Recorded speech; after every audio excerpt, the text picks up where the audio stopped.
Student आज हम लोग क्लास स्टार्ट कर रहे थे।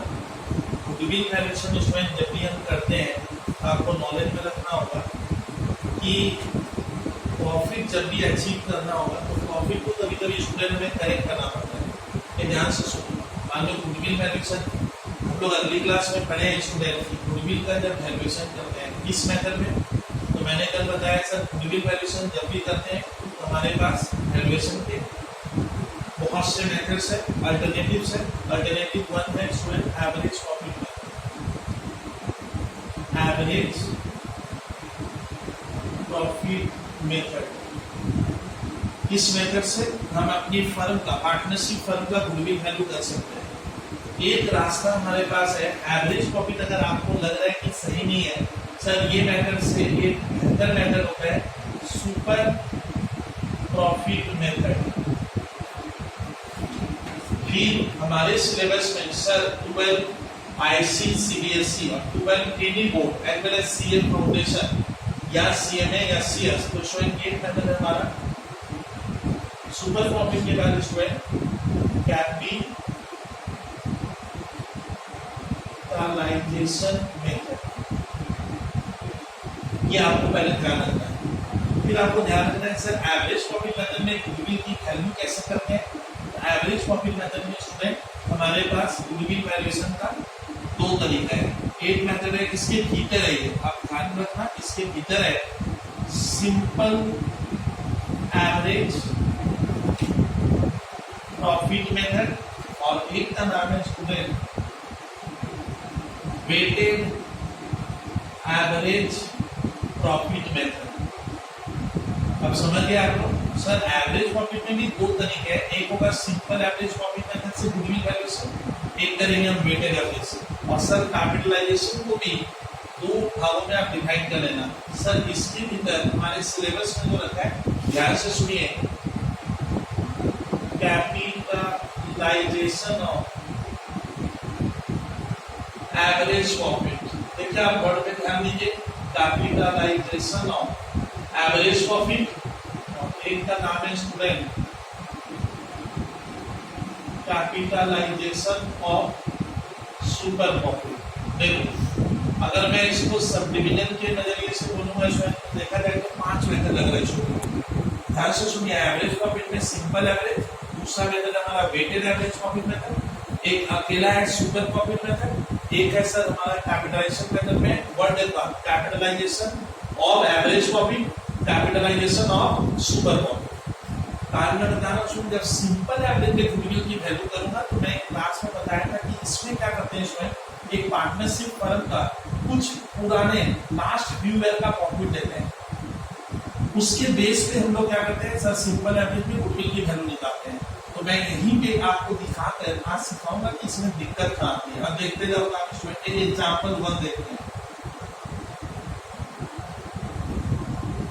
मैंने प्रीवियस क्लास में बोला था कि एक पार्टनरशिप फर्म है, आप ये मान के बनाओगे चैप्टर।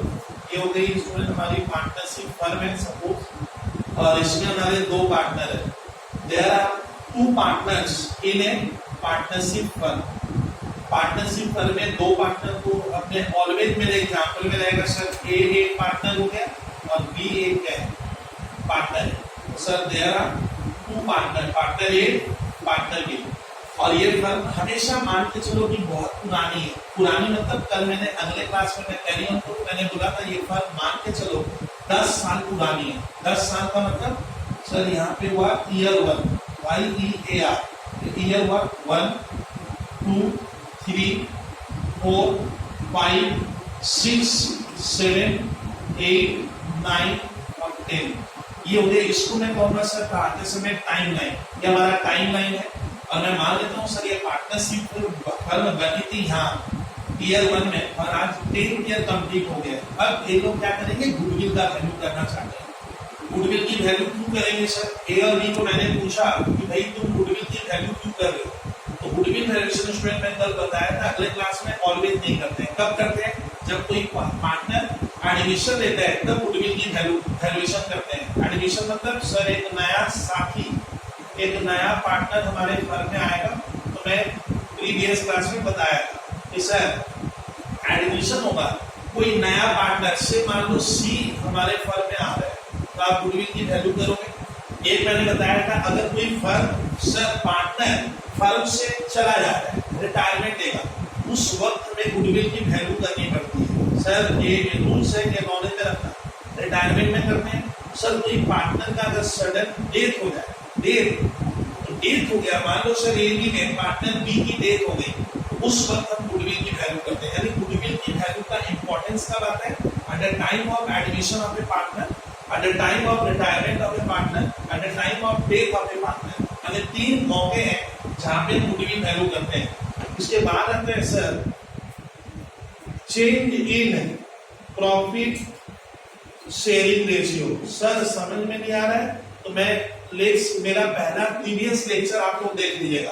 तो ये मान लो हमारे सर आईसी या सीबीएसई बोर्ड के स्टूडेंट ध्यान रखें कि जब कोई नया पार्टनर है, देखिए सी आ रहा है, कोई पार्टनर हमारे फर्म से जा रहा है, मैंने रिटायरमेंट लेगा। सर किसी पार्टनर की अगर सडनली डेथ हो जाए, डेथ मतलब सर बी की डेथ होगी तब, और हमारा प्रॉफिट शेयरिंग रेशियो चेंज हो जाता है। एक छात्र पूछ रहे सर प्रॉफिट शेयरिंग रेशियो में नहीं समझ पा रहा हूं। प्रॉफिट शेयरिंग का मतलब मानो ए और बी सर पहले प्रॉफिट लेते थे, सोचिए आप ये लोग प्रॉफिट ले रहे थे 50-50%, ये एग्रीमेंट में लिखा हुआ है। लेकिन अब न्यू क्या हुआ? न्यू में हो गया सर ए कह रहा है कि ना भाई मैं तो 60 लूंगा और तुम 40 ले ले।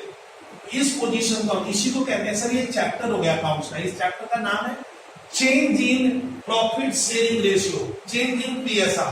प्रॉफिट शेयरिंग रेशियो जब चेंज हो जाता है पार्टनर में, कब? 10 साल बाद चेंज हुआ। ये देखो चेंज होने से ए पहले 50 था, अब ये लेगा 60%। तो इसका न्यू प्रॉफिट क्या है? बहुत ज्यादा देख रहे हो सर, न्यू ज्यादा है इस बंदे का, इसका ए का नया वाला ज्यादा है सर, पुराना वाला कम था। तो इसको हम कहते हैं उस समय गेनिंग पार्टनर। ए को गेन हो गया, गेन में फायदे की बात हो रही है। कितना फायदा हुआ भैया? सर 10% का बेनिफिट हो गया, किसका? ए का। एरो ऊपर मतलब फायदा हुआ। और बी कह रहा है मेरा देख भैया पहले 50 था, अब मेरा 40 हो गया, तो इसका प्रॉफिट स्टूडेंट का डाउन हो गया। किसका? सर बी का। ये डाउन एरो है, कितना डाउन हुआ? इसका 10% डाउन हो गया। तो इस सिचुएशन को कहते हैं sir change in profit sharing ratio. तो ये हो सकता है एग्रीमेंट बदल दिए। तो स्टार्ट करते हैं। सर आज मैं बता रहा हूं, आप नाम याद कर लो मेरे साथ। तो गुडविल वैल्यूएशन का शायद मेथड्स कौन सा, अगर कोई पूछे what are the different methods by which the value of goodwill can be computed? तो number 1 average profit method, number 2 super profit method, number 3 capitalization method। एक मेथड और है जो आउट ऑफ सिलेबस है, एन्युटी मेथड। एवरेज में 2 simple और weighted, आप समझ गए होंगे, नोट कर लीजिएगा आप लोग सब। और सर सुपर प्रॉफिट मेथड आप समझते हो सर, और कैपिटलाइजेशन क्या है तो लगते हैं। अब आता है सर एवरेज प्रॉफिट में हम गुडविल की वैल्यू कैसे करते हैं। मैं यहीं पे एक एग्जांपल क्लियर करूंगा और बताऊंगा कैसे सर प्रॉफिट गुडविल वैल्यू करते समय दिक्कत आती है। देखो स्टार्ट करते हैं सर, ए और बी की फर्म 10 साल पुरानी है, मान लीजिए 10 साल हो गया। तो धीरे धीरे सर ये लोग जब फर्म स्टार्ट किए होंगे उस दिन क्या होता है, जब हम फर्म स्टार्ट करते हैं रिस्क क्या होगा? बहुत ही ज्यादा रहेगी। रिस्क मतलब यहाँ पे रिस्क का मतलब है फाइनेंशियल रिस्क। मतलब फाइनेंशियल रिस्क का मतलब क्या है सर? इनको ये लगता होगा कि बिजनेस को हमने स्टार्ट कर लिया, फर्म को हमने बना दी, लेकिन कस्टमर मिलेंगे क्या? कस्टमर नहीं मिलेंगे तो सेल कम होगी, सेल कम होगा तो भैया प्रॉफिट कम होगा। उसको कहते हैं फाइनेंशियल रिस्क हो गया। यानी रिस्क कौन सी है सर? लाइफ की रिस्क नहीं है, फर्म खोला हूं पैसों की रिस्क है, उसको कहते हैं फाइनेंशियल रिस्क। तो मान लीजिए जिस दिन लोग फर्म खोले होंगे, ये भी सोच रहे हैं कि भाई कस्टमर मिलेगा ना हमें, तो ये दिक्कत हो गई सर, कस्टमर आएंगे कि नहीं आएगा। हमारा प्रोडक्ट मार्केट में सर, हम जो प्रोडक्ट बना रहे हैं, मान लो जो भी ABCD प्रोडक्ट है, तो सर वो सेल उसकी डिमांड आएगी कि नहीं आएगी, ये भी चैलेंजिंग है सर। एक क्या है फैक्टर है। रिस्क और किसी है सर, हमने जो कैपिटल लगाई उसके ऊपर भी हमें क्या लग रहा है? रिस्क लग रहा है सर। रिस्क इस बात का भी है कि प्रॉफिट होगा कि नहीं होगा, ये हमें क्या नहीं है, पता नहीं है। तो इसका सर बिजनेस में याद रखिएगा, आपको मैं आइडिया देता हूँ। 2 तरह की रिस्क होती है सर। अकाउंट सब्जेक्ट कहते हैं there are 2 types of risk. One को कहते हैं ऑपरेटिंग रिस्क और एक को फाइनेंशियल रिस्क। ऑपरेटिंग रिस्क मतलब सर रेंट में दे पाएंगे ना, मान लो हम लोगों ने भाड़ा लिया है जगह, ये लोग रेंट पे लिया, उसका रेंट है 50,000 रुपया पर मंथ। भैया रेंट दे पाएंगे कि नहीं दे पाएंगे? रेंट में ले तो लिए प्रॉपर्टी, बट मैं भाड़ा दे पाऊंगा कि नहीं दे पाऊंगा, इसको कहते हैं ऑपरेटिंग रिस्क। तो ये होती है स्टूडेंट ऑपरेटिंग रिस्क। आप ऑपरेट कर पाओगे तो तो बंदे लोगों को डर लग रहा है और नहीं को। और दूसरा रिस्क कौन सा है? फाइनेंशियल रिस्क है। फाइनेंशियल रिस्क का मतलब यहाँ पे ये हुआ स्टूडेंट कि मान लीजिए हम बिजनेस करने के लिए लोन ले लेते हैं, लोन तो लोन लोगे तो भैया इंटरेस्ट का क्या हो गया? इंटरेस्ट को अपना साथी बना लिया, लोन लिए तो इंटरेस्ट देना पड़ेगा, बिजनेस चले ना चले, तो इसको कहते हैं फाइनेंशियल रिस्क। तो दो तरह के रिस्क हो गए। चलो तो इसमें स्टार्ट करते हैं कि सिंपल एवरेज प्रॉफिट मेथड में सर गुडविल की वैल्यू में करके दिखा रहा हूं, इसमें प्रॉफिट करेक्शन सिखाता हूं, फटाफट करेंगे। देखिए एबी का ये फर्म 10 साल का है सर, सडनली एबी कह रहा है कि ना हम लोग अपने गुडविल की वैल्यू करते हैं। क्यों करेगा? मैंने पूछा क्या पहले क्यों नहीं किया? पहले भी करते, यहां कर लेते ना। गुडविल की वैल्यूएशन आप गवर्नमेंट के ऐसा अकाउंटिंग स्टैंडर्ड्स कहता है, आप ऑलवेज नहीं करोगे। कब करोगे? जब कोई नया पार्टनर आता है तब आपको गुडविल वैल्यू करना है, जाता है तब करना, डेथ होगा तब करना, और प्रॉफिट शेयरिंग रेशियो में चेंज आए, खास ये मौके आप ध्यान रखो, तब मैं गुडविल की वैल्यू करूंगा। सर वैल्यू किसमें करना है? तो याद रखिएगा गुडविल की वैल्यू हमें सर रुपीज में करना होगा। अकाउंटिंग आपको मालूम है, हम लोग 11th में पढ़े थे कि अकाउंट्स में वही चीजें रिकॉर्ड होती है जिसको हम मनी में मेजर कर सकते हैं, रुपयों में मेजर होना चाहिए। तो गुडविल की वैल्यू हमें रुपीज में करनी पड़ती है, ये मैंने बताया बहुत पहले। और ध्यान रखिएगा गुडविल बहुत से छात्र सोचते हैं बकवास चीज होती है ना स्टूडेंट। गुडविल हमारा एसेट्स माना जाता है अकाउंट्स में। ये एसेट्स की खूबी मैंने बताई थी, आप इसको देख और छू नहीं सकते, कांट बी सीन और टच। गुडविल एसेट्स कैसे है? क्योंकि गुडविल में वो ताकत है सर, गुडविल में वो स्ट्रेंथ है, प्रोडक्टिविटी है कि गुडविल आपको कस्टमर क्या करती है? लाकर देती है। कस्टमर आएगा तो आपका गुडविल होने से कस्टमर आएंगे तो क्या होगा? सेल्स बढ़ेगा, और सेल्स बढ़ेगा तो डायरेक्ट इंपैक्ट किस पे पड़ता है? प्रॉफिट। तो आप लिखिएगा कि सर गुडविल में क्या, एरो को देखिए, गुडविल में प्रॉफिट जनरेट करने की शक्ति है, इनहेरेंट कैपेसिटी है। तो गुडविल ध्यान रखिएगा सर, गुडविल अगर आपने बना ली है, ए बी ने गुडविल नाम की कोई एसेट्स क्रिएट की है, तो ध्यान रखिएगा गुडविल क्रिएट होती है क्या होगा? आपका प्रॉफिट क्या होगा सर? उससे लिंकअप होता है।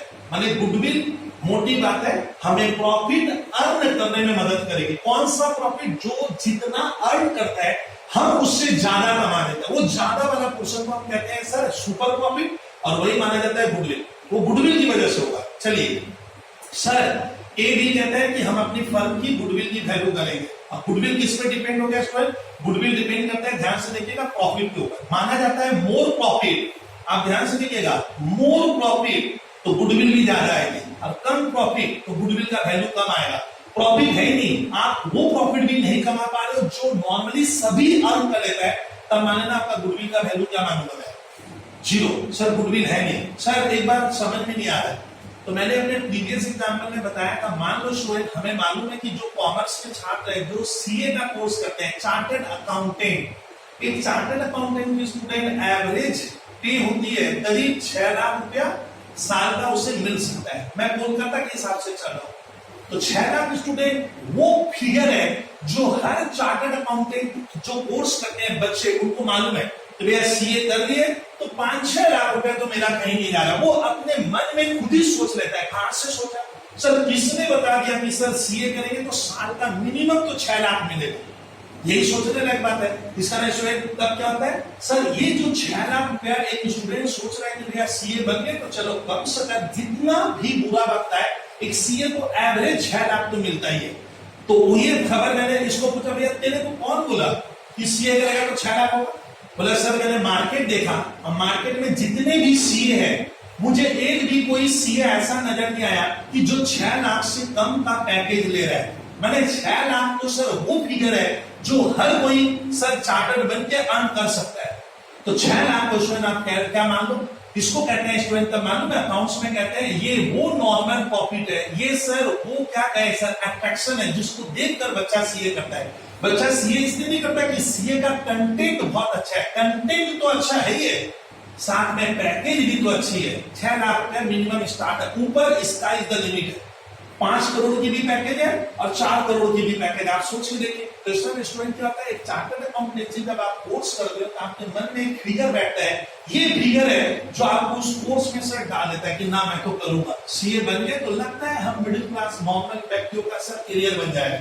तो ये 6 लाख को मैं मानूंगा सर सीए के लिए, इसी को कहते हैं नॉर्मल प्रॉफिट। नॉर्मल प्रॉफिट वो प्रॉफिट है जो एक नॉर्मल सिनारियो में एक व्यक्ति अर्न कर सकता है, उसको करना चाहिए। It is the amount of minimum amount of profit that we can earn.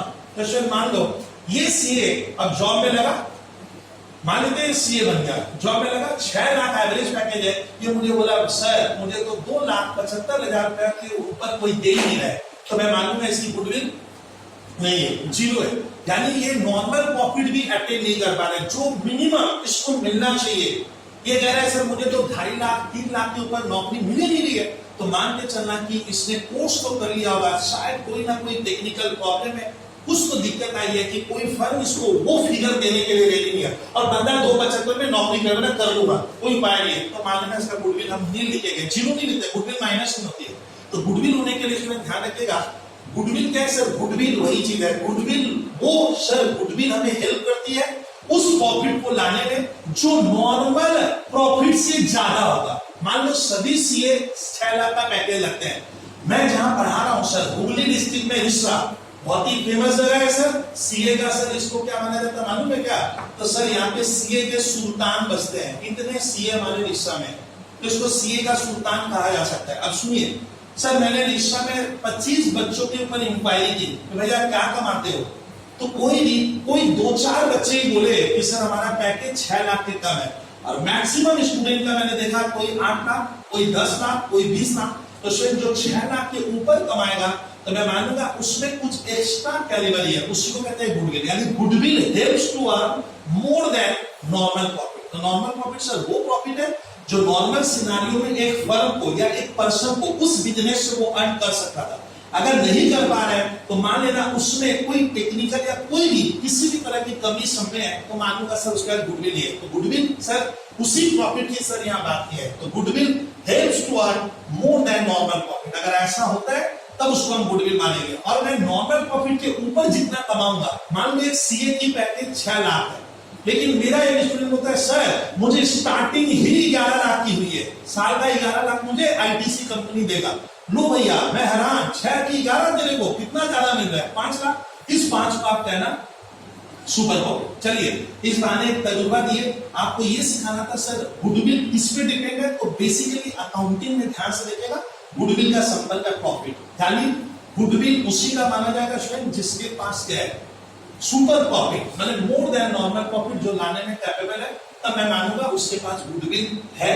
Otherwise आप मान लीजिए गुडविल आपको नहीं लिखना पड़ता है। स्टार्ट करते हैं स्टूडेंट, आगे वाला पार्ट सुनिएगा। तो सर स्टार्ट करते हैं कि एबी फर्म है सर, इन लोगों को करीब करीब क्या हो गया, स्वयं 10 साल हो गए हैं। ए भी कह रहा है गुडविल की वैल्यू करेंगे किस, अब देखो कैसे। अब गुडविल की वैल्यू करते समय ध्यान रखिएगा, आपको 4 बातें ध्यान रखना है। क्या? तो मैं मान लेता हूं कि सर ए बी का प्रॉफिट क्या है, तो ए बी कह रहा है, ए बी फर्म कह रहा है सर हम लोग 8th ईयर में हम लोगों ने 5 लाख रुपया अर्न किए थे। 5 लाख रुपया लोग प्रॉफिट मान लो स्टूडेंट क्या किया है, अर्न किया था। 9th ईयर जब इनका बिजनेस हुआ तो मैं मान लेता हूं इनका प्रॉफिट सिर्फ 4 लाख हुआ। बहुत ध्यान से देखिएगा। और उसके बाद वाले ईयर में स्टूडेंट इनका प्रॉफिट है 6 लाख का।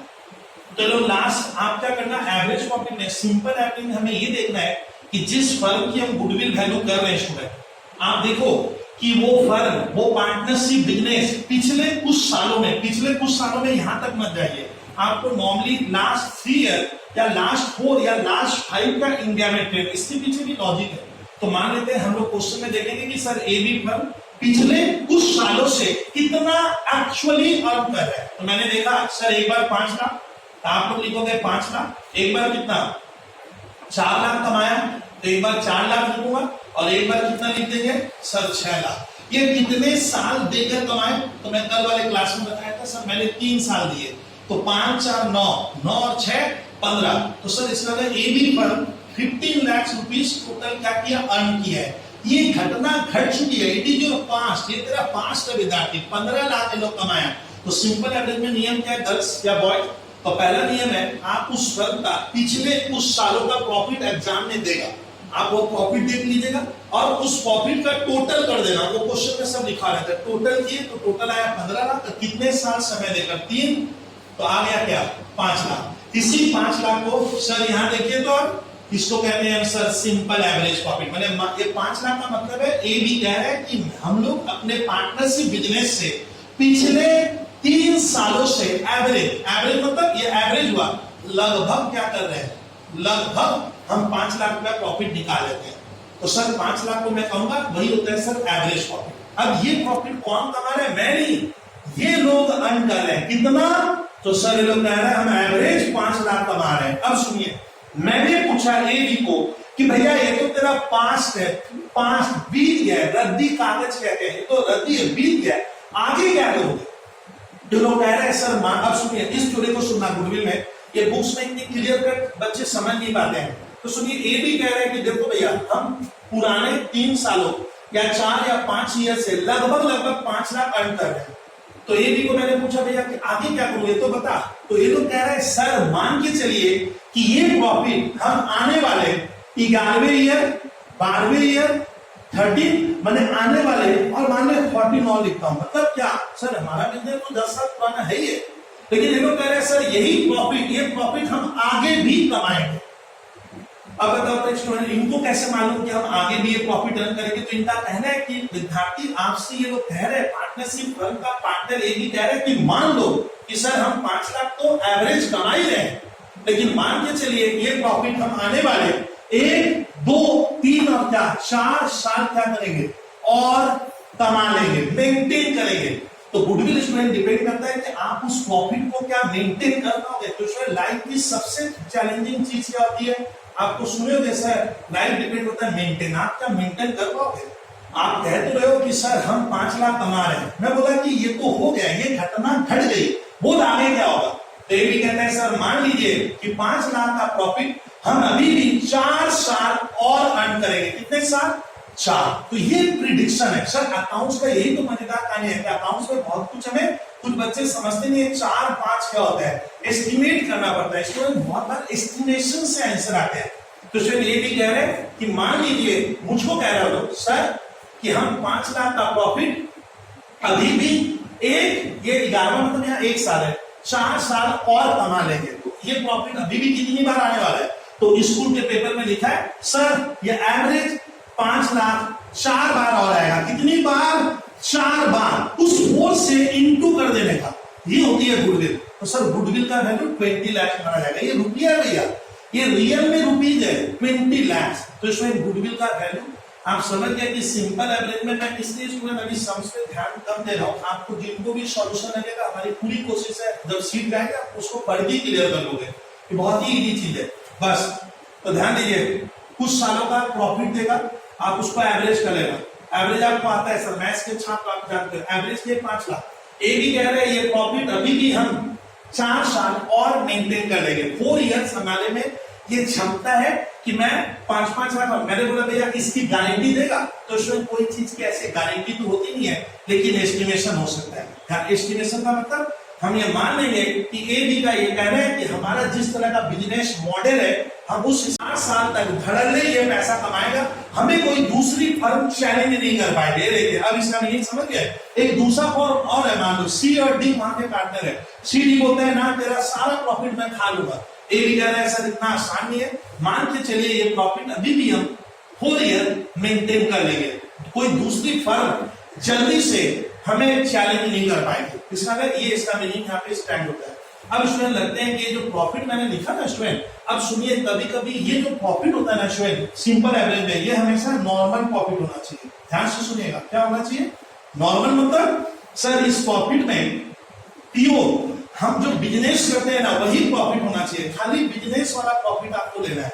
सर नहीं समझे, बिजनेस प्रॉफिट का मतलब है मान लो ए और बी स्टूडेंट प्लास्टिक का बिजनेस करते हैं। किसका, ये लोग प्लास्टिक का बिजनेस कर रहे हैं, तो ये जो प्रॉफिट होगा ना ये भी प्लास्टिक से रिलेटेड होना चाहिए।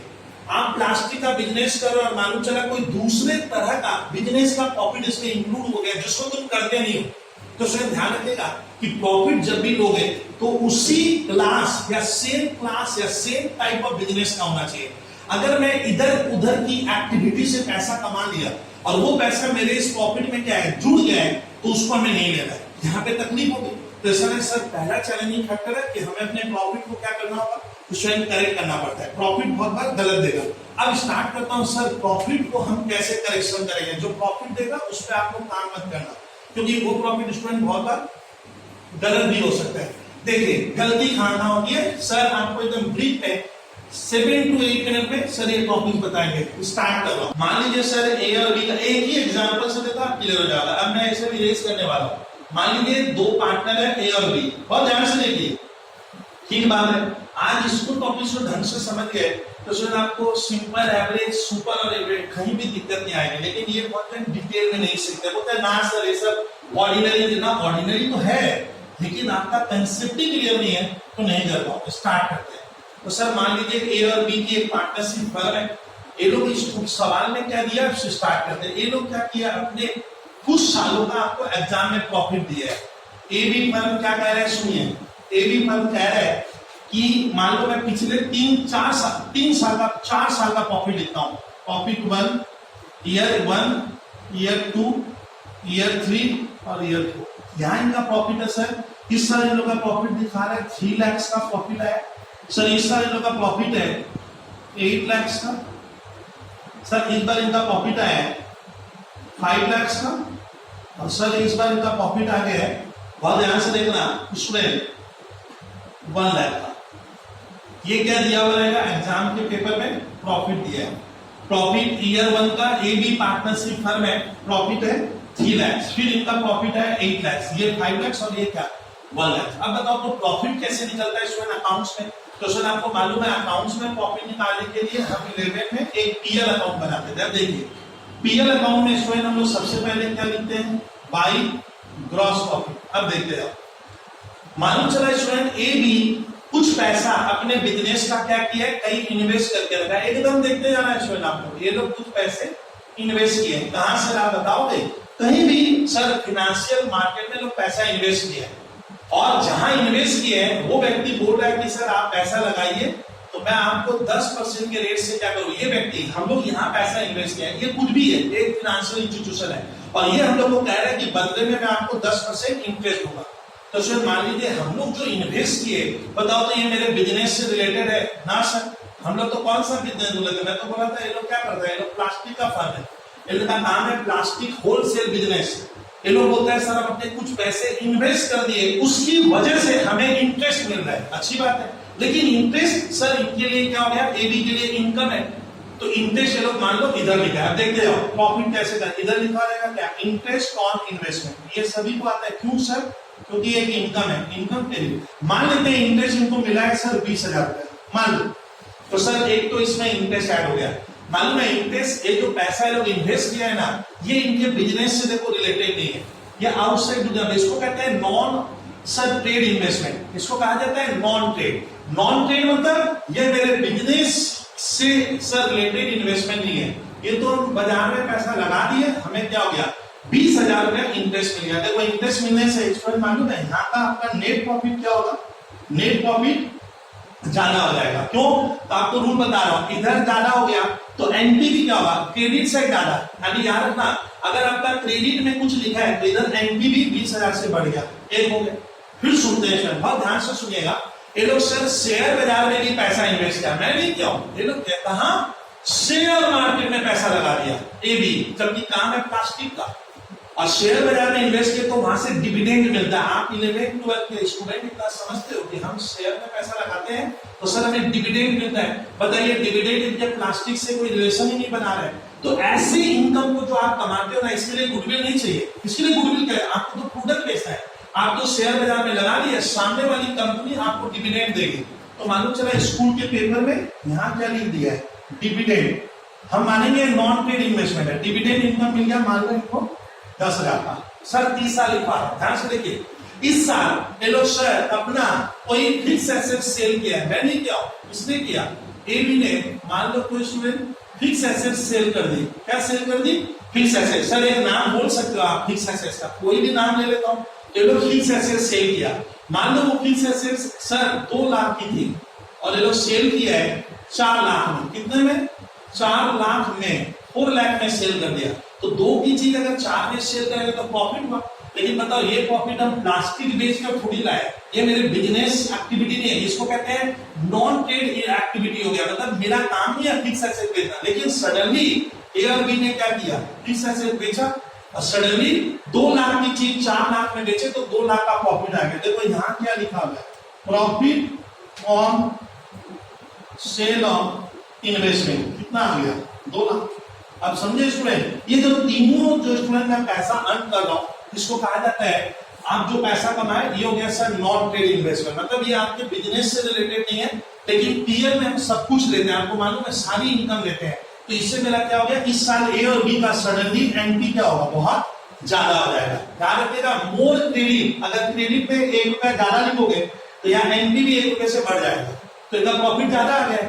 तो गुडविल वैल्यूएशन करते समय इसमें कोई भी अगर इस तरह का प्रॉफिट आपके सम्स में क्या हो गया, आपके इस नेट प्रॉफिट में ऐड हो गया, उसमें गुडविल वैल्यूएशन करते समय ध्यान से, अगर उसमें नेट प्रॉफिट में अगर एग्जाम में लिखा हुआ है कि इस फर्म को इस बार मशीन बेचे हैं 2 लाख का प्रॉफिट हुआ है, लैंड बेचे हैं 2 लाख का प्रॉफिट हो गया, ध्यान से सुना, इंटरेस्ट इनको मिला है जो इनका मेन वर्क नहीं है, ये लोग कोई सर फाइनेंस कंपनी नहीं है, इनको इंटरेस्ट मिला है, डिविडेंड रिसीव किया है, तो इनको हम लोग कहते हैं सर नॉन ट्रेडिंग इनकम। तो अगर ऐसी कोई इनकम हो गई नॉन ट्रेडिंग इनकम, बस इतना देख लो आप, नाम सुन के समझ लेना। तो सर ऐसी नॉन ट्रेडिंग इनकम अगर हुई होगी तो आपका नेट प्रॉफिट तो जबरदस्त हो गया, बढ़ गया, तो हमें प्रॉफिट को करेक्शन करना पड़ेगा। हमें देखना है हम प्लास्टिक के बिजनेस से क्या कमा रहे हैं, उससे मेरी पहचान बनेगी। तो उसमें मैं अगर इधर उधर की कोई इंसिडेंटल इनकम ऐड किया हूं जो बार बार नहीं होगा, जैसे मशीन बेचना बार बार नहीं होता है, तो ये इनकम मानी जाती है नॉन ट्रेडिंग इनकम, या इनको मैं कहूंगा एबनॉर्मल टाइप इनकम है। तो ये अगर एमपी में जुड़ा हुआ है तो इसमें क्या करना, प्रॉफिट को करेक्ट करने के लिए रूल नंबर 1 आपको उसको लेस कर देना होगा, तब जाकर करेक्ट प्रॉफिट आएगा। अब सुनते हैं, चलिए ये तो 1 साल की कहानी। सर 1 साल क्या हुआ, जैसे कोई सर नेचुरल कैलामिटी हादसा हो गया, हादसा होने से मान लीजिए सर ए और बी को जबरदस्त नुकसान हो, दिखाइए तो सर, ये दिखा, जैसे 2 गुड्स डिस्ट्रॉयड बाय फायर। ए भी कह रहे हैं कि सर हमारे गोडाउन में आग लगी है और इस साल, ये नया साल है, हमको फायर से लॉस होने से हमारा क्या हो गया, मैं यहाँ, और ये पीएल के डेबिट में आता है, आप जानते हो, तो बताओ तो गुड्स अगर फायर से लॉस होता है तो ये घटना जब बार बार घटेगी तो मैं मानूंगा सर ये एक नॉन रेकरिंग इवेंट है। नॉन रेकरिंग मतलब जो होगा बट सर जिंदगी में हमेशा नहीं होगा, ये कभी ना कभी रुकता है। तो सर नॉन रेकरिंग घटना क्या घटी कि सडनली आग लगने से मेरे गोडाउन का या फैक्ट्री का गुड्स डिस्ट्रॉयड हो गया, वो भी 1-2 नहीं, कितना, 1 लाख का। अब ये डेबिट में, डेबिट क्या होता है मालूम है, एक्सपेंस होता है, डेबिट मींस एक्सपेंस या लॉस होता है, तो ये एक्सपेंस या लॉस है। इसमें अगर आप एक्सपेंस में और लिख दिए तो आपका बचा हुआ प्रॉफिट कम हो जाएगा। ध्यान रखिएगा, ये दुश्मन है, खर्चा प्रॉफिट का दुश्मन होता है। एक्सपेंस इधर, ये साइड एक्सपेंस है, ये साइड इनकम है। तो ये जो हादसा घटा है, एक दोस्त मुझे कह रहा है सर फायर का लॉस तो बार बार नहीं होगा, तो इस साल हुआ, इसलिए आपका प्रॉफिट कम हो गया। अगर ये घटना नहीं घटती तो मैं मान लेता हूं सर ये घटना अगले साल तो होगी नहीं, इस साल मैं अगले साल तो वही प्रॉफिट ला सकता हूं जो मेरी कैपेबिलिटी थी, यानी तो हादसे की वजह से प्रॉफिट सडनली गिर गया है। तो अगर ऐसे हादसों से, जिसको हम कहते हैं सर एबनॉर्मल कोई सर इवेंट हो जाए, एबनॉर्मल लॉस हो जाए, सडन लॉस हो जाए जो बार बार नहीं होना चाहिए, तो अगर सडनली होगा और उससे प्रॉफिट कम हो गया तो हम इसमें प्रॉफिट को वापस क्या करेंगे, बढ़ाना पड़ जाएगा। मतलब मान लो लॉस हुआ 1 लाख का, ये लॉस, और मान लो इधर जीपी है 3 लाख का। अब देखिए 3 लाख से 1 लाख गया तो कितना बचा, 2 लाख। काश ये घटना नहीं घटती तो सर फायर वाला लॉस अगर होता ही नहीं, अगर फायर वाला लॉस नहीं होता तो आपका इधर खर्चा में 0 आता, तब आपका प्रॉफिट 3 ही आता। तो इसमें ध्यान रखिएगा कि किसी भी आप जब भी प्रॉफिट करेक्शन करते हो गुडविल वैल्यूएशन में, तो आपको ध्यान रखना है कोई भी एबनॉर्मल गेन हो गया है या कोई एबनॉर्मल लॉस हुआ है, उससे मेरा प्रॉफिट सर क्या हो रहा है, प्रॉफिट में इंपैक्ट आ रहा है, तो उन इंपैक्ट को आप हटा देंगे। तो इसको कहते हैं सर प्रॉफिट इस तरह से करेक्शन कर सकते हैं। तो सर करेक्शन करते समय कोई आप मुझे रास्ता बता दोगे? तो हाँ, आपको बस वही समझ लेना है कि सर मैं प्रॉफिट करेक्शन कैसे करूंगा। अच्छा एक चीज और सोचिएगा, एक करेक्शन में दिक्कत क्या आएगी, दूसरा करेक्शन बता रहा हूं। दूसरा करेक्शन होता है स्टूडेंट अकाउंट्स में बहुत जबरदस्त गलती होती है, क्या कि अधिकतर स्टूडेंट बिजनेसमैन के जो अकाउंटेंट होते हैं वो क्लोजिंग स्टॉक का वैल्यू गलत कर देते हैं। क्लोजिंग स्टॉक आप समझते हो सर, वो स्टॉक जो अभी तक सेल नहीं हुआ, अभी भी दुकान में फैक्ट्री में सर बचा हुआ रह गया, तो आपको मालूम है क्लोजिंग स्टॉक हमें इधर लिखते हैं। तो देखिएगा सर यहाँ क्या हो गया, क्लोजिंग स्टॉक, मान लो इसमें एक फर्म का क्लोजिंग स्टॉक 5 लाख का है, इधर इस साइड, इधर आता है क्या, टू ग्रॉस प्रॉफिट लिखते हैं, आपको मालूम है इधर ग्रॉस प्रॉफिट आएगा। अब बताओ तो स्टूडेंट, अगर मैं क्लोजिंग स्टॉक इस साइड जो लिखता हूं, ये क्लोजिंग स्टॉक भी मैंने गलत कैलकुलेशन कर दिया। इसमें दो तरह की गलती होती है। एक, आप क्लोजिंग स्टॉक का वैल्यू आपने अकाउंटिंग में जो होना चाहिए उससे ज्यादा कर दिया, तो ये होगा एग्जाम में लिखा रहेगा कि क्लोजिंग स्टॉक आपका ओवर वैल्यूड हो गया। क्या ध्यान रखना sir, over value, over value मतलब जितना होना चाहिए उससे मैंने ज्यादा कर दिया। तो मान लीजिए मेरा क्लोजिंग स्टॉक 5 लाख होना चाहिए था, ये करेक्ट फिगर है। ये आपका स्टूडेंट कौन सा फिगर है, ये आपका करेक्ट फिगर है, करेक्ट करेक्ट। लेकिन मेरा अकाउंटेंट क्या क्या स्टूडेंट, इस 5 लाख को उसने गलती से क्या कर दिया, 10% इंक्रीज कर दिया। इंक्रीज मतलब उसने वैल्यू गलत निकाल दी, क्लोजिंग स्टॉक का वैल्यू निकालना पड़ता है। तो एग्जाम के हॉल में लिखा रहेगा कि closing stock has been over valued by the firm by 10%। मतलब टीचर लिख रहे हैं कि स्टॉक का वैल्यू क्या हो गया, 10% से स्टूडेंट ने या अकाउंटेंट ने ज्यादा कर दिया। देखिए stock is over valued, over valued हो गया कितने से, बाय 10%। तो आपको लिखा रहेगा स्टॉक का वैल्यू जो होना चाहिए, कितना होना चाहिए था, 5 लाख, हम इससे क्या कर दिए स्टूडेंट, 10% ज्यादा कर दिए। तो सुन लीजिए एक किसी से काम। अब एक चीज ध्यान रखना, अगर सर अकाउंटेंसी पेपर में ट्रेडिंग अकाउंट या कौन सा पीएल अकाउंट के अगर क्रेडिट साइड में अगर आप ज्यादा कर दोगे, ओवर वैल्यू मतलब ज्यादा, तो स्टूडेंट बताना कि अगर मैं ओवर वैल्यू कर दूंगा तो जितना फिगर आना चाहिए वो नहीं आएगा, उससे थोड़ा हिंदी में लिख रहा हूं, क्या होगा, ज्यादा आएगा। यानी जो वैल्यू होनी चाहिए मैंने उससे ज्यादा कर दिया। तो स्टूडेंट अगर क्लोजिंग स्टॉक ज्यादा होता है तो इनडायरेक्टली इसका मीनिंग क्या हो गया, आपका क्रेडिट साइड क्या हो गया, एक्सेस हो जाएगा, एक्सेस होने ज्यादा हो जाएगा। तो स्टूडेंट ध्यान रखिएगा, अगर क्लोजिंग स्टॉक मेरा ज्यादा हो गया मतलब क्रेडिट साइड तेरा ज्यादा हो गया, यहां 1 रुपया भी ज्यादा करते हो ना, 1 रुपीज भी ज्यादा होगा ये साइड, तो इधर जीबीबी क्या होगा सर, ये होता है पॉजिटिव रिलेशन। तो जीबीबी तेरा 1 रुपए से क्या होगा सर, ज्यादा आएगा, जो कि गलत है। तो रूल याद रखना, अगर एग्जाम में लिखा है कि हमारा क्लोजिंग स्टॉक, अकाउंटेंट ने क्लोजिंग स्टॉक ओवर वैल्यूड कर दिया, ओवर वैल्यूड में जितना होना चाहिए उससे थोड़ा ज्यादा कर दिया हूं मैं। सर मान लीजिए 100 रुपया होना चाहिए, खाली 100, लेकिन मेरा अकाउंटेंट नालायक है, वो 101 किया, तो क्या सर मैंने 101 कर दिया। अब बताइए 100 की जगह अगर मैं 101 करता हूं तो कितना ज्यादा हुआ सर, +1। उधर 1 रुपया ज्यादा है, तराजू में इधर ज्यादा है, तो इधर भी क्या होगा स्टूडेंट, आपका 1 रुपया क्या होगा, ज्यादा आएगा। इसने आपको क्या सिखा दिया कि गलती से अगर स्टूडेंट एग्जाम के पेपर में लिखा है stock is over valued bye amount वगैरह कुछ भी लिख दे, उससे मत घबराइए। आप खाली देखिए किधर भरा है, इधर इधर अगर ज्यादा होगा तो लिखना इससे हमारा जीपीबी 1 रुपए से ज्यादा, और दूसरी गलती क्या होगी मालूम है, एनपीवी क्या होगा, 1 रुपए से ज्यादा आ जाएगा, समझ गया।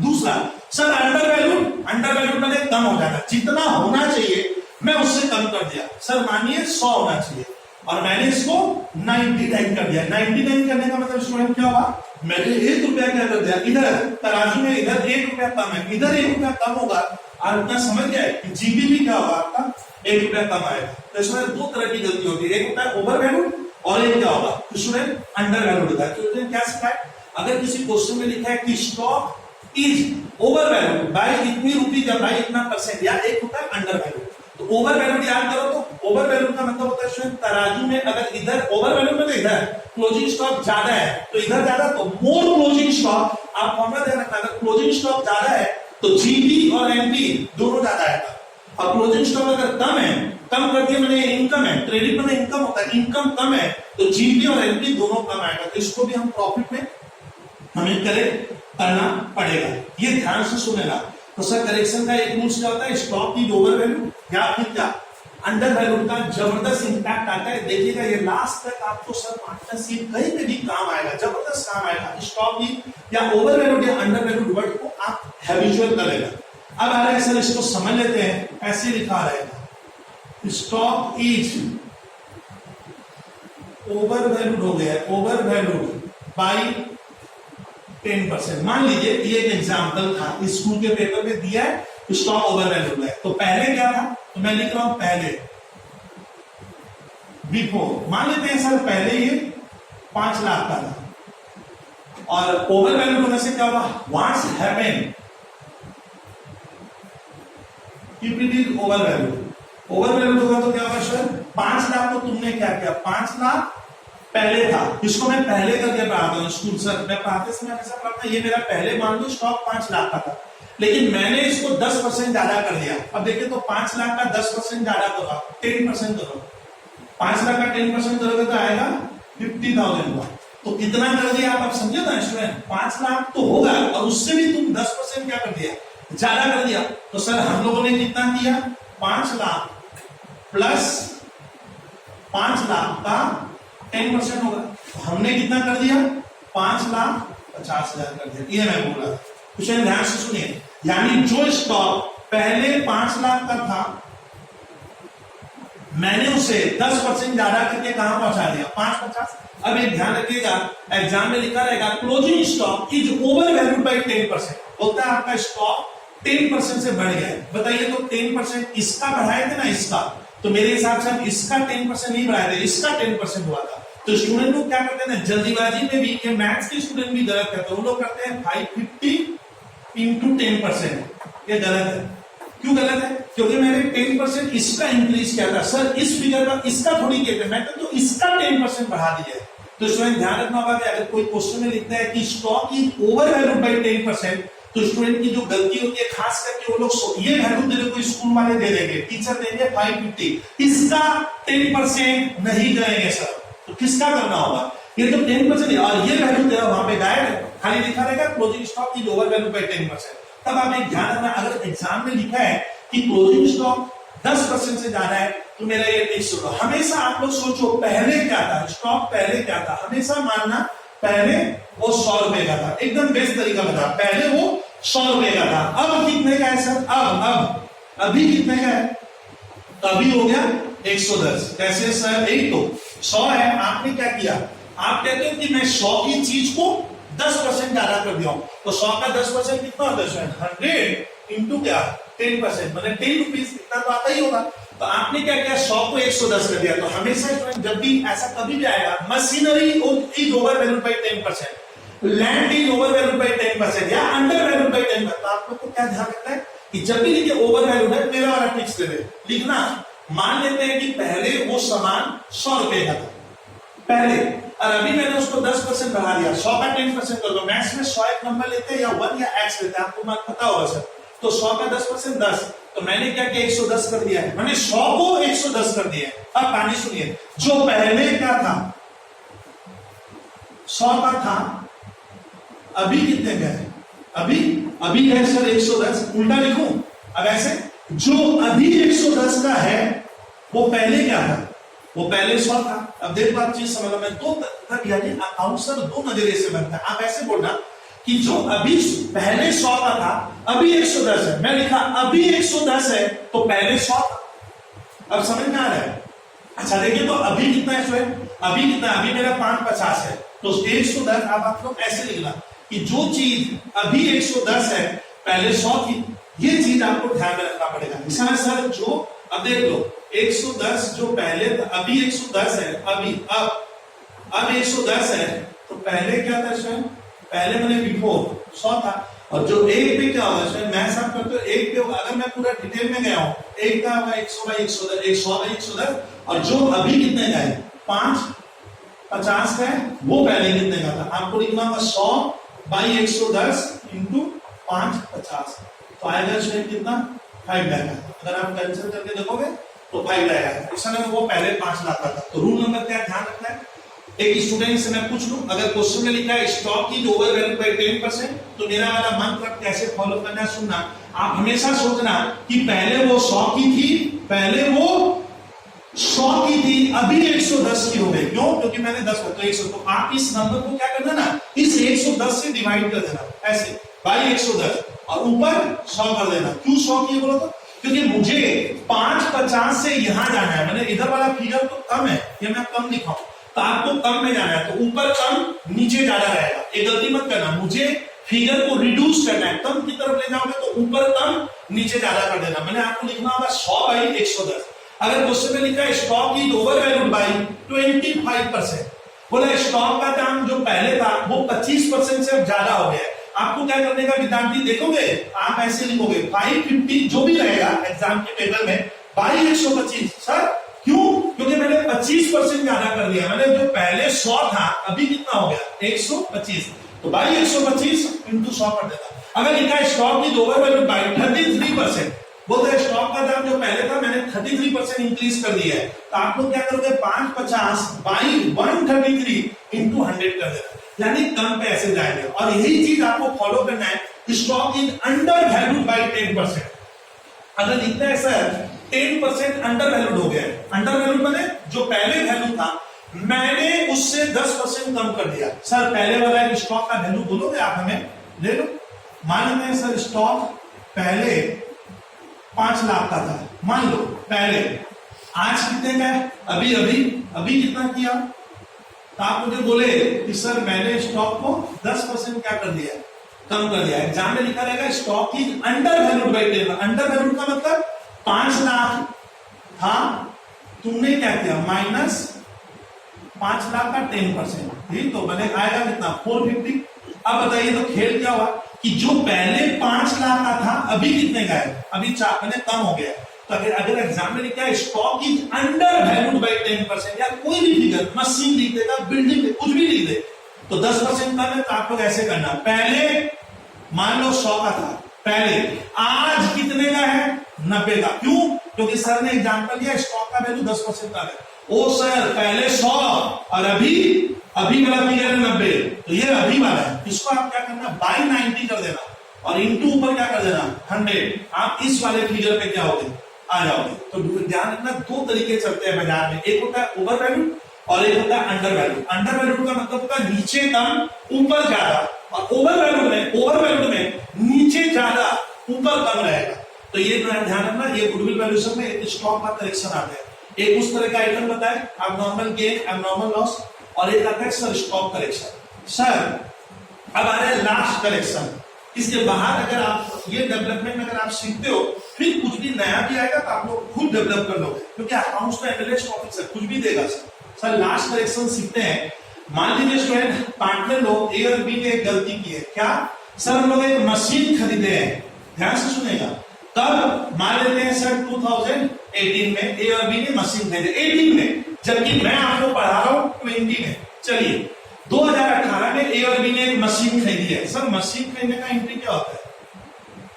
Machinery account debit to cash.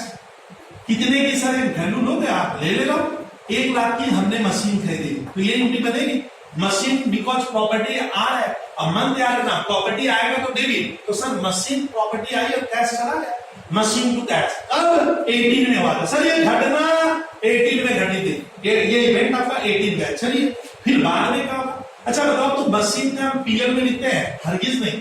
Machine कभी भी सर यहाँ पे ध्यान दीजिएगा स्टूडेंट, मशीन कहां जगह बनेगा? Balance sheet. अब देखो ये कितना इंटरेस्टिंग टर्म देता है ये लोग। सर अब बैलेंस शीट में लगता हूं, बैलेंस शीट में क्या आएगा? कितना आता है? आप लोग आप 11 पढ़े हो सभी कोई स्टूडेंट, एसेट्स में क्या लिखूंगा?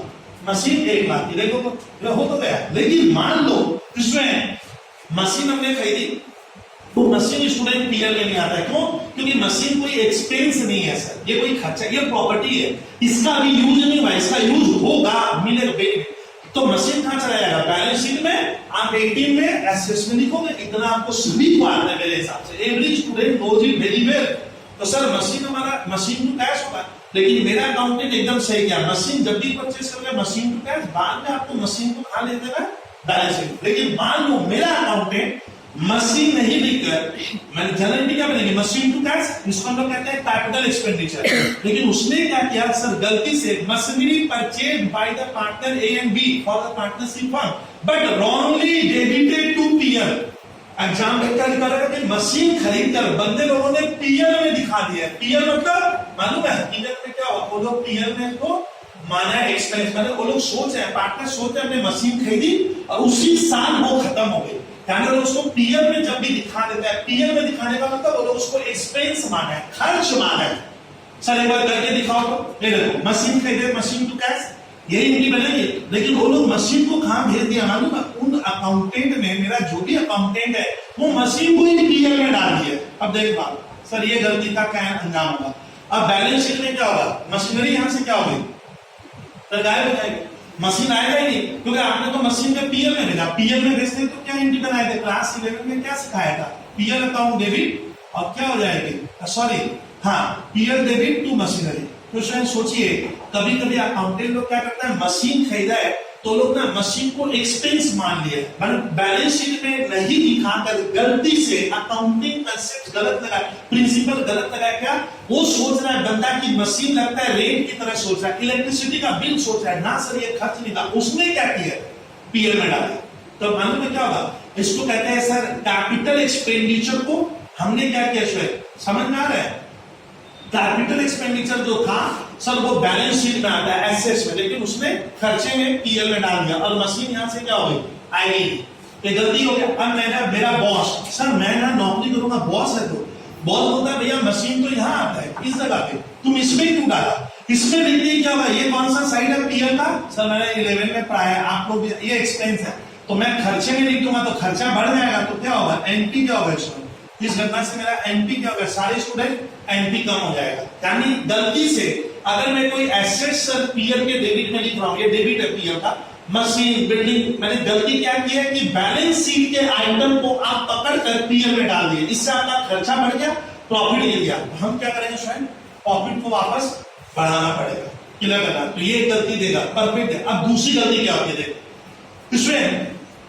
मैं मशीन को सर जो बैलेंस शीट का आइटम था यहाँ हम लोग यहाँ लिख दिए, इससे मेरा एनपी क्या हो गया, गिर गया, मैं बढ़ाऊंगा, लेकिन मेरा बॉस क्या कह रहा है, सुन बोलते हैं सर आप मशीन तो पूरा यहाँ लिख दिए थे, तो मशीन तो यहाँ से हटेगा, लेकिन उसका क्या होगा मालूम है इसमें, फिर क्या होने वाला है, डिप्रिसिएशन तो आएगा, तो इसका दो इंपैक्ट होता है इसमें, अगर आप मशीन हटा भी देते हो, अब आपका होश उठ रहा है कि मैंने गलती किया था, मशीन तो यहाँ का आइटम है, लेकिन वो पूरा यहाँ थोड़ी आएगा, आप समझे, ये मशीन पूरी 1 लाख की थोड़ी आएगी, उसका सवाल में लिखा रहेगा कि इस मशीन का उस साल 10% डिप्रिसिएशन भी होना था, जिसको मैं खर्चा माना हूं, एक्सपेंस में दिखाया डिप्रिसिएशन, तो डिप्रिसिएशन हमने लिखा ही नहीं होगा, क्योंकि मैं तो मशीन को खर्चा मान के पूरा पीएल में डाल दिया था, तो डिप्रिसिएशन नाम की कोई चीज हमने दिखाई नहीं थी। अब मेरे को बॉस कह रहा है भैया डिप्रिसिएशन लाइए, मशीन को यहां से हटा दिए बट डिप्रिसिएशन तो दिखा, तो डिप्रिसिएशन यहाँ पे एक नया क्या होगा स्वयं पिक्चर में आएगा, कितने के ऊपर, मान लो 1 लाख का, मान लो रेट है 10%, कहानी बता रहा हूं आपको, 10,000 का ये जो आएगा ये हमने पहले नहीं लिखा था, तो ये नहीं होगा तो ये खर्चा बढ़ रहा है, ये प्रॉफिट को गिराएगा, यानी क्या होगा इसका ट्विन इफेक्ट हो जाएगा।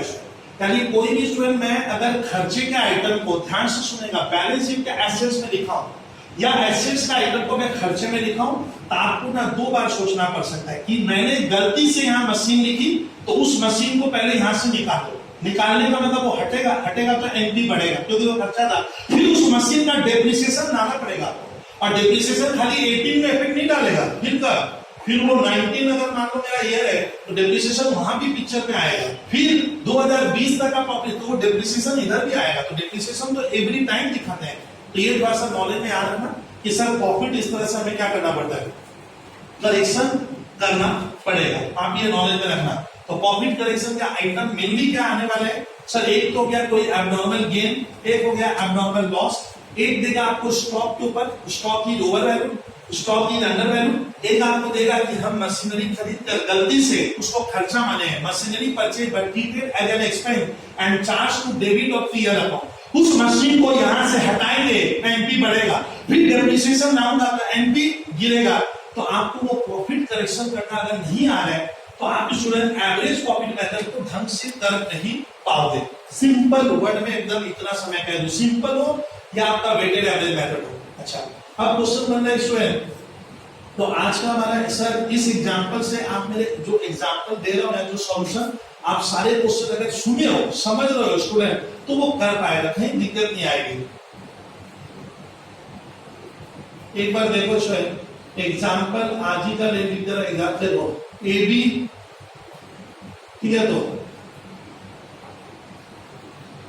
X Y Z is a partnership firm, X Y Z student एक पार्टनरशिप फर्म है, ठीक है, ध्यान से देखिए, वो लोग आपसे क्या कह रहे हैं, वो लोग 3 मान लो पार्टनर है, यहाँ पे एक्स वाई जेड एक पार्टनरशिप फर्म है, प्रॉफिट शेयरिंग रेशियो इनका मान लो स्वयं प्रॉफिट शेयरिंग रेशियो है 1:1:1, ये क्वेश्चन में लिखा है। और फिर लोग आपसे क्या कह रहे हैं, कैलकुलेट गुडविल ऑन द, ध्यान से देखना, basis of last, on the basis of 2 years purchase of last 3 years average profit of last 3 years average profit. देखो मीनिंग बता रहा हूं, A B X Y Z मान लो पार्टनरशिप फर्म है, पीएसआर का मतलब होता है प्रॉफिट शेयरिंग रेशियो इनका 1:1 है। ये लोग हमसे कह रहे हैं कि हमारी गुडविल की वैल्यू बताओ फर्म की, किस तरह से, इसका मीनिंग क्या होता है, अभी मैंने बताया था 2 इयर्स परचेज का मतलब है एक्स वाई जेड कह रहा है कि हम लोग जो प्रॉफिट अर्न कर रहे हैं, अभी कमा रहे हैं, हम फ्यूचर में अभी भी 2 साल और अर्न करेंगे। इनको ऐसा, यहाँ पे 4 ईयर परचेज, यहाँ पे 2 लिखा हूं, मैं एग्जांपल में उस समय 4 बोला था। तो लोग कह रहे हैं कि स्टूडेंट से मान ले स्टूडेंट कि ये जो प्रॉफिट है, जो हमारा एवरेज प्रॉफिट लास्ट 3 ईयर का आएगा, वो प्रॉफिट अभी भी 2 साल हम और कमा लेंगे। 2 years purchase of last 3 years average profit. 3 year यहाँ पे कौन कौन से हैं, मान लो एक दिया हुआ है 17, एक 18 और एक 19।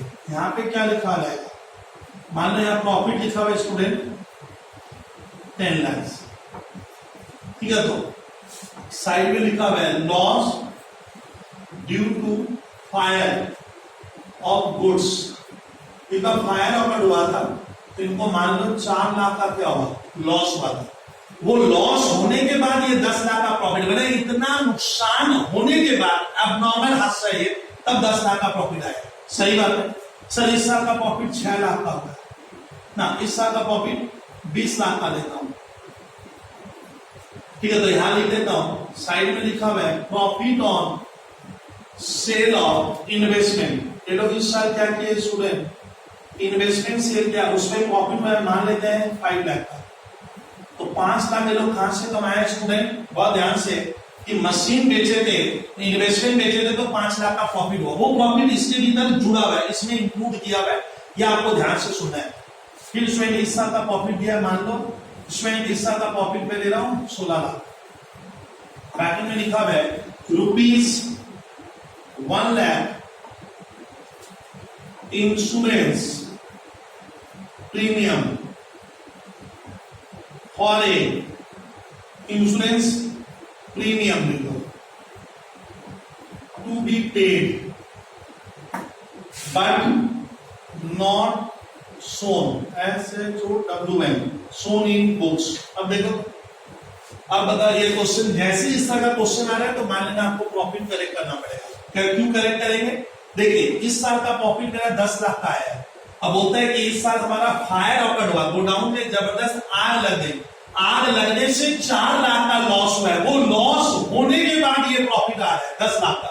मैं सोचूंगा कि अगर ये लॉस नहीं होता तो इसमें 4 लाख का, तो नहीं होता तो मेरा ये प्रॉफिट 10 नहीं क्या 14 लाख होगा।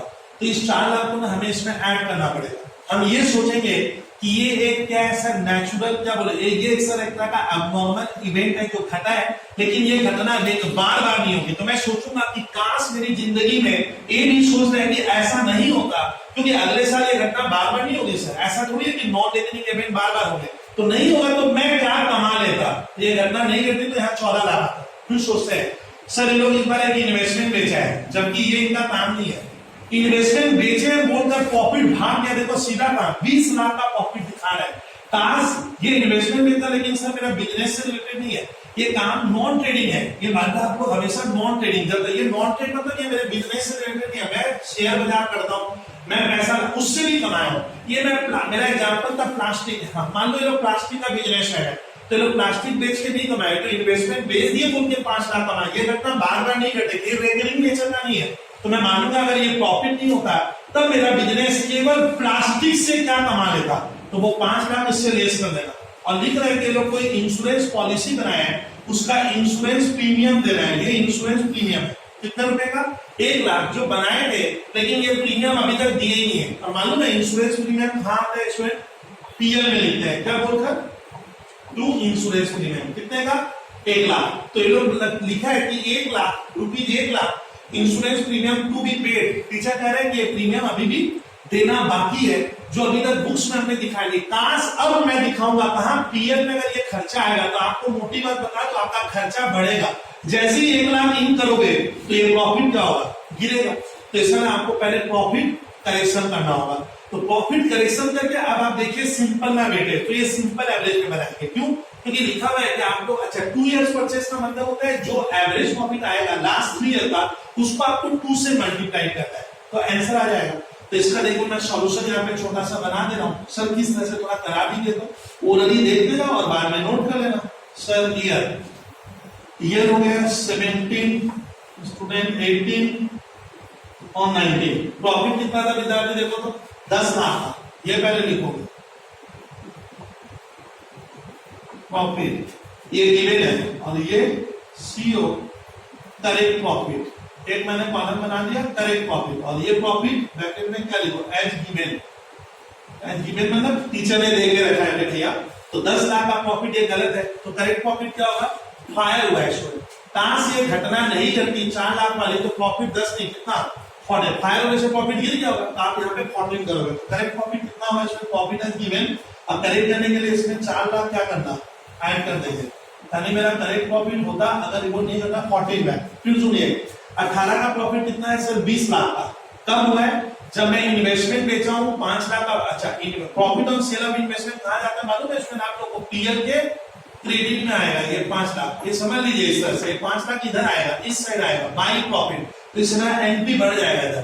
तो इसमें ये घटना बार बार नहीं होगी। ये प्रॉफिट मानेंगे नॉन ट्रेडिंग है, ये मेरे प्लास्टिक के बिजनेस से नहीं आ रहा है, ये कोई दूसरी एक्टिविटी से आ गया, इंसिडेंटल एक्टिविटी कहते हैं। वो मैं किया कमा लिया उससे ये प्रॉफिट मेरा बहुत बढ़ेगा। ये गुडविल की वजह से ये प्रॉफिट नहीं आएगा, इसके लिए गुडविल नहीं चाहिए इसको कमाने के लिए। तो 5 लाख इससे लेस कर देना तो करेक्ट प्रॉफिट होगा शायद 20 लाख माइनस 5 लाख 15 लाख होगा।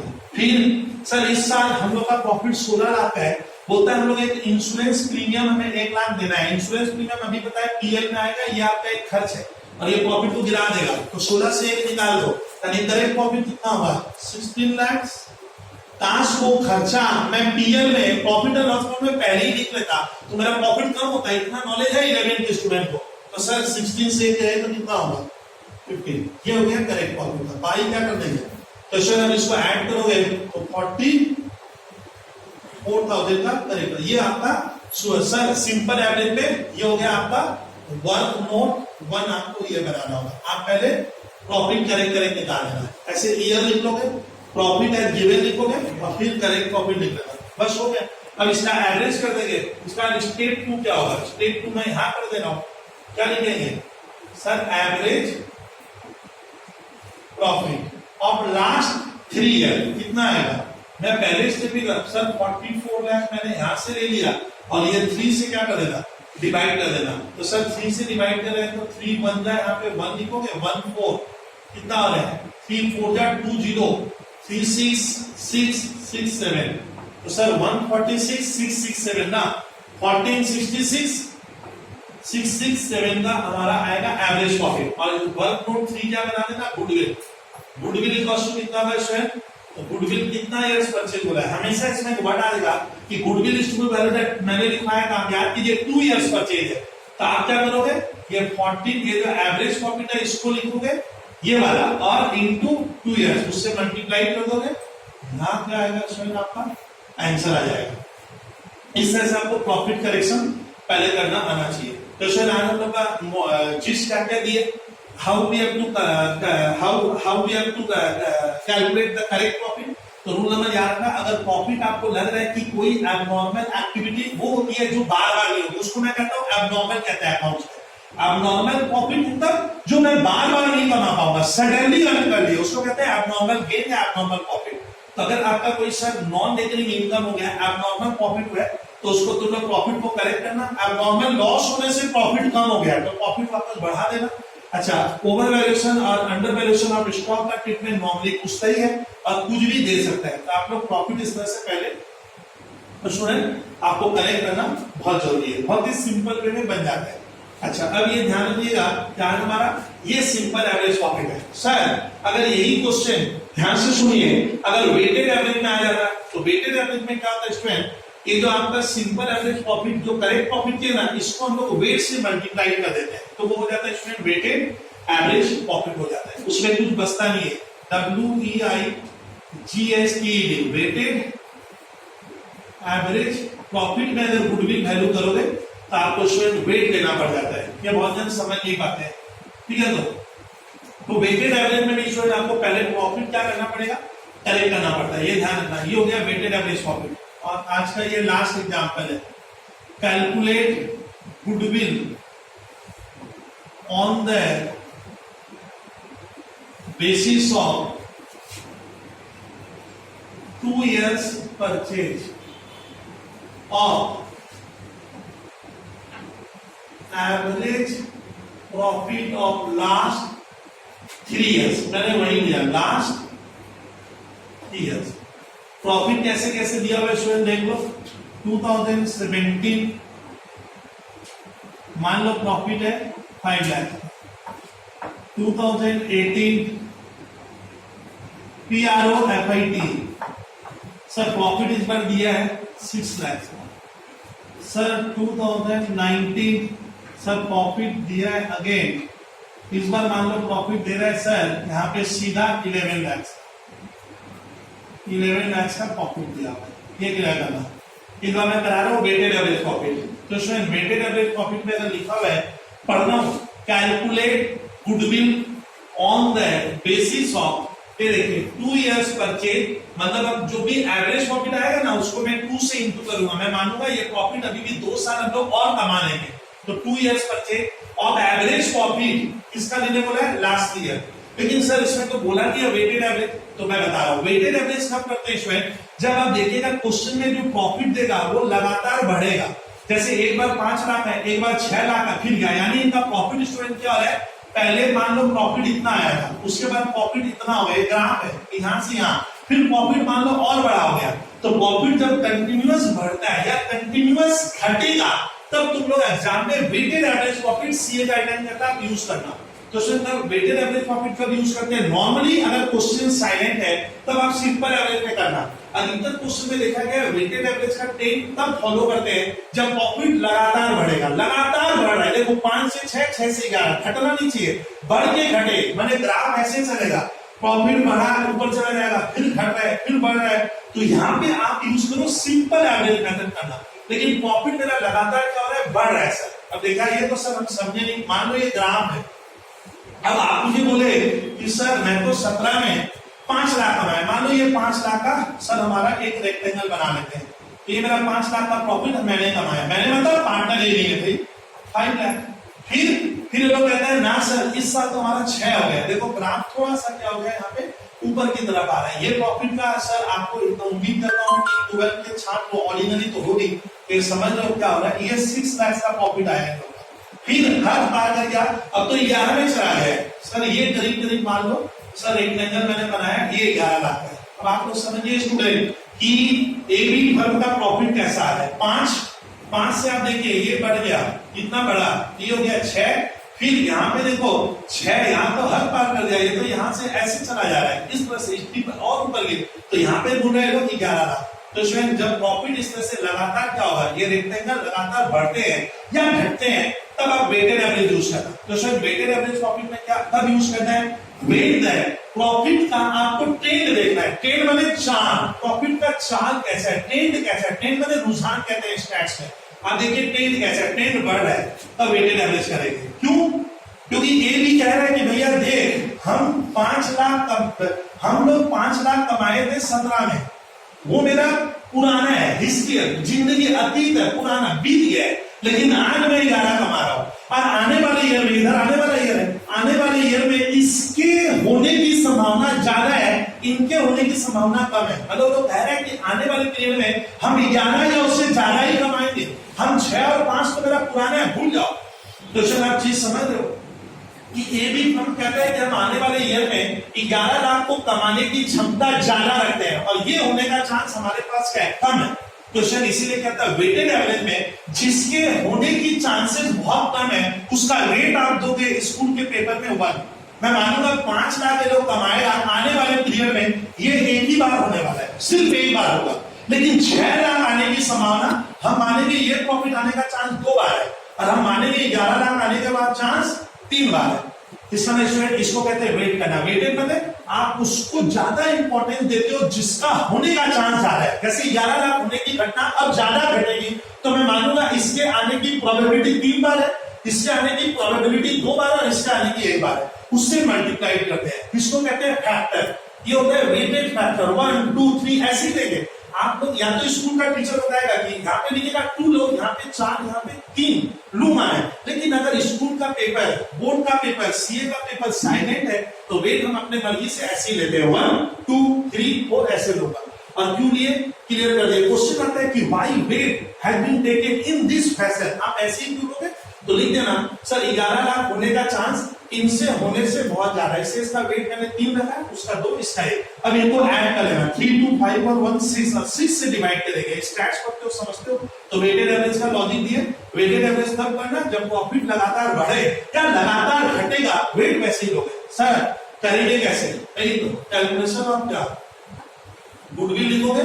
सर ईयर कौन सा है? 17 18 19 PROFIT। सर प्रॉफिट कितना लिखा है? क्या प्रॉफिट 5 लाख। प्रॉफिट मैंने लिया था स्वयं। वेटेड एवरेज में आपको क्या करना होगा बता दिया लॉजिक, आगे बढ़े। सर ये ईयर लिखा है सर ने, यहाँ पे मैंने लिखा प्रॉफिट, यहाँ पे वेट।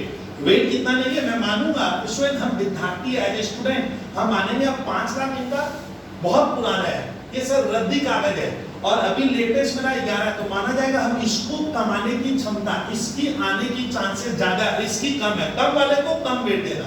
इसलिए सर स्टैट्स में एक चैप्टर होता है वेटेड एवरेज में, तो वेट ऐसे ही लेते हैं सर 1, फिर यहाँ पे 2 लेंगे इसका वेट, इसको दूंगा मैं 3, हम तीनों को ऐड कर देना। ये हो गया समेशन। आप जानते हो इस साइन को कहते हैं जोड़ना। समेशन किसका? W, W फॉर वेट, जोड़े तो 6 हो गया। सर अब यहाँ पे इन दोनों को इंटू करेंगे वेट को, और आईसीसीबीएसई में पूछ सकता है कि भाई प्रोडक्ट क्यों करते हैं, तो प्रोडक्ट इसलिए किए कि मैं मानूंगा हम 5 लाख कमाएंगे कितनी बार? 1 बार आने की चांस है, तो इसका चांस हुआ 5 लाख। क्या किए सर आप इन दोनों को इंटू कर, इसको और इसको इंटू कर दे स्टूडेंट, फिर 6 लाख मेरे को लग रहा है मैं आएगा तो 2 बार आने की चांस है, तो हो गया ये 12 लाख। कैसे किए सर? 6 लाख इंटू 2, सर इसका 11 लाख इंटू 3 करना 33, मैं मानूंगा 33 आने का चांस ज्यादा है, हो गया। अब इनको ऐड करेंगे 33 12 45 और 5 कितना? 50 लाख आ गया। इसको कहते हैं वेटेड सर प्रोडक्ट, ये हो गया। अब ये इससे मैं डिवाइड करूंगा तो स्टेट पॉइंट क्या होगा सर? वेटेड एवरेज में आपको ये पहला काम करना है, this is your first one, ये पहले कर लीजिए। क्वेश्चन आपको मैंने दे ही दिया था। और दूसरा वर्ग क्या करेंगे सर? अब इसका वेटेड एवरेज प्रॉफिट निकालेंगे। ये तो हो गया टोटल। सर उसी के नीचे लिखोगे weighted average profit equals to 50 lakh, ये जो है ना टोटल ऑफ प्रोडक्ट ये वाला, बाई दिस वेट, इसको 6 से क्या करना? डिवाइड कर देना। जो भी आएगा मान लो स्टूडेंट हम यहाँ पे लिखेंगे और उसके बाद हो जाएगा हमारा गुडविल इक्वल्स टू, ये जो आया weighted average profit WAP, weighted average profit क्या रखा? एक्चुअली इसको पढ़ा जाता है weighted average annual profit, WAP, मैंने वैप लिख दिया। वैप मतलब ये W का वेटेड, A का एवरेज प्रॉफिट इनटू फॉर्मूला होगा number of YRS years purchase. Weighted average profit ये वाला जो फिगर आएगा स्टूडेंट, या आप यहाँ लिखोगे और नंबर ऑफ ईयर्स परचेज कितना बोले थे? 2 बोले थे, उससे इंटू करोगे तो गुडविल आ जाएगा, क्या करेगा? ये आपका यहाँ आंसर आ जाएगा। तो ये स्टूडेंट वेटेड एवरेज प्रॉफिट में कोई खास मेहनत नहीं है, हमें तब ध्यान रखना कि स्टूडेंट गुडविल वैल्यूएशन का मैंने सिंपल और वेटेड 2 क्लास में कवर किया है। क्वेश्चन आप लोग बनाओगे, आपको प्रॉफिट करेक्शन करना आज मैं सिखाया हूँ, ध्यान से।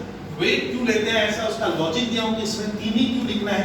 यहाँ अगर 1 करोगे और यहाँ 3 करोगे तो मार्क्स 0 हो जाएगा, ध्यान रखना। आपको वेट ढंग से देना होगा, जिसके होने की संभावना बहुत ज्यादा है और उसका वेट ज्यादा होगा, और जो अब कम होगा उसका वेट मैं कम दूंगा। इसीलिए 1 2 3 का 10 होगा, कभी कभी बदल भी सकता है। ये क्लियर कर लिया? क्वेश्चन इस तरह से वेटेड एवरेज प्रॉफिट में एक चीज ध्यान रखना, यहाँ पे ईयर 3 था बट अपने डिवाइड समेशन से करेंगे 6 से और टोटल ऑफ वेटेड प्रॉफिट लेंगे। ध्यान से देख लेना। अब इसी क्वेश्चन को अगर आप सिंपल एवरेज में बनाओगे तो गुडविल का आंसर अलग आएगा। सिंपल एवरेज किसको कहते हैं? जिसमें आप 3 से डिवाइड करते हैं। यहाँ पे ये 3 ईयर का प्रॉफिट इसको ऐड कर देता तो टोटली डिफरेंट आएगा और इसका आंसर डिफर होगा। कभी कभी देखना वेटेड में ज्यादा आएगा, कभी सिंपल में ज्यादा आएगा, कभी वेटेड में कम भी हो सकता है, सिंपल में ज्यादा आता है। ये बहुत जन समझ नहीं पाता है। ठीक है, तो एग्जाम में देख लेना।